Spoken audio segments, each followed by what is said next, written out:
تو وہ شخص امام ابو حنیفہ رحمۃ اللہ علیہ کے پاس آیا اور کہا کہ حضرت میں اللہ کو نہیں مانتا، اس بات پر میرے ساتھ مناظرہ کرو، اگر آپ نے ثابت کر دیا کہ اللہ ہے، موجود ہے، تو میں مسلمان ہو جاؤں گا۔ تو انہوں نے ٹائم رکھا کہ کل 10 بجے ہمارا اس بات پر مناظرہ ہوگا۔ تو امام ابو حنیفہ رحمۃ اللہ علیہ نے کہا ٹھیک ہے۔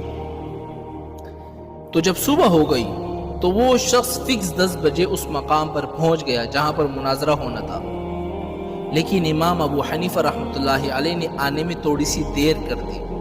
مثال کے طور پر 10 بجے پہنچنا تھا، وہ امام ابو حنیفہ رحمۃ اللہ علیہ 12 بجے پہنچے جان بوجھ کر۔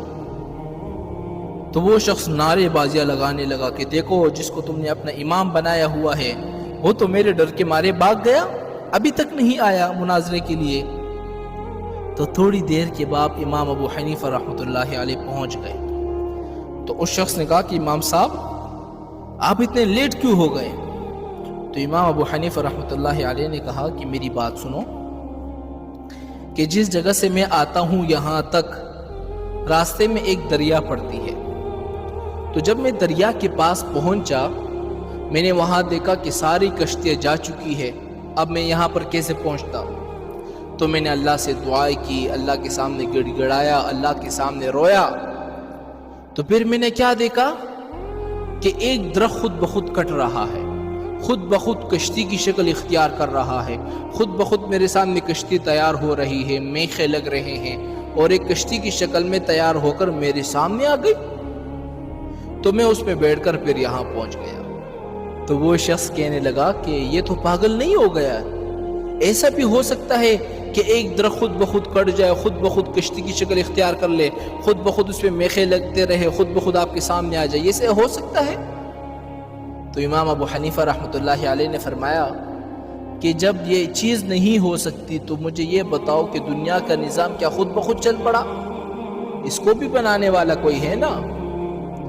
تو وہ شخص بالکل لاجواب ہو گیا، چپ ہو گیا۔ تو شخص نے کہا کہ امام صاحب چلو میں آپ کی یہ بات مان لیتا ہوں، مجھے یہ بتاؤ کہ اللہ اس وقت کہاں پر ہے؟ تو امام ابو حنیفہ رحمۃ اللہ علیہ نے فرمایا ٹھیک ہے میں بات کو ثابت کرتا ہوں کہ اللہ اس وقت کہاں پر ہے، میں بتاتا ہوں۔ آپ نے فرمایا کہ ایک دودھ کا کٹورا منگواؤ۔ دودھ کا کٹورا منگوایا گیا۔ تو امام صاحب نے فرمایا کہ اس دودھ کے اندر آپ کو مکھن نظر آ رہا ہے؟ مکھن؟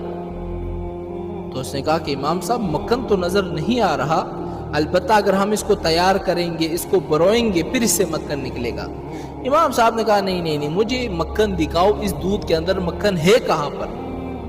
تو شخص نے کہا کہ مکھن تو ہے نہیں، لیکن جب اس کو تیار کیا جائے گا تب مکھن نکلے گا، مکھن اسی دودھ سے نکلتا ہے نا میرے بھائیوں۔ تو امام صاحب نے کہا کہ نہیں مجھے مکھن دکھاؤ۔ اس نے کہا مکھن تو فی الحال نظر نہیں آ رہا۔ تو امام صاحب نے فرمایا کہ جب تم اس مجازی چیز کو نہیں دیکھ سکتے تو تم اس حقیقی خدا کو کیسے دیکھ پاؤ گے؟ وہ شخص بالکل چپ ہو گیا، لاجواب ہو گیا۔ تو شخص نے ایک پھر سوال کیا، چلو آخری سوال امام صاحب، پھر اس کے بعد میں مسلمان ہو جاتا ہوں، اللہ کا رخ اس وقت کہاں پر ہے؟ تو امام صاحب نے فرمایا کہ چلو ایک موم بتی منگواؤ۔ موم بتی منگوائی گئی، آپ نے فرمایا اس کو جلاؤ۔ جب جلائی گئی تو امام صاحب نے فرمایا کہ اس کی روشنی کس طرف ہے؟ جب موم بتی کو بندہ چلاتا ہے تو چاروں طرف روشنی ہو جاتی ہے نا؟ تو شخص نے کہا روشنی تو چاروں طرف ہے۔ تو امام صاحب نے فرمایا کہ اسی طرح بس اللہ بھی ہر جگہ موجود ہے، ہر